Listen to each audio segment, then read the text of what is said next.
మన గార్డెన్‌లోకి కొత్త చెట్లొచ్చాయి. ఇవి 2 నేను ఊర్లోకొస్తే తీసుకున్నాను. మనం బయటికెళ్ళి తీసుకోవాలంటే, వాళ్ళు ఎంత చెప్పితే అంత తీసుకోవాలి. నాకు రోజా చెట్లన్నా, ఏ చెట్లైనా చెట్లంటే చాలా ఇష్టము. నేను ఏయో ఒకటి ఏస్తూ ఉంటాను.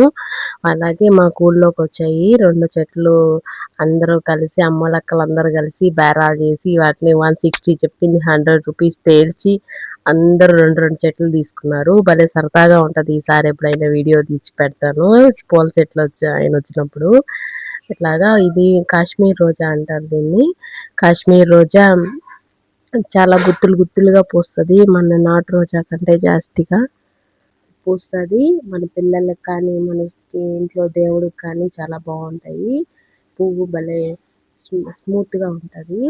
ఈ పూలు బాగుంటాయి. కాశ్మీర్ రోజా అంటారు. చాలా ఎట్లా పూస్తాయంటే గుత్తులు, గుత్తులు, గుత్తులుగా పూస్తాయి. ఒకటి కాశ్మీర్ రోజా, ఒకటి నాటు రోజా.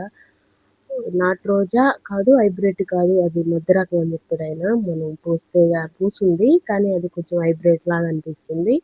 నాటు రోజా గాని తీసుకుంటే అది 3 ఇయర్స్ దాకా ఉంటది. మా పాప ఫిల్టర్ పెట్టింది చూడండి పూలు ఎలా కనిపిస్తున్నాయో. ఇవి యాక్చువల్లీ పింక్ కలర్ అయితే ఆరెంజ్ కలర్‌లో కనిపిస్తున్నాయి. ఇవి మన గార్డెన్‌లోకొచ్చిన కొత్త చెట్లు. ఇవి 2 ఏసాను.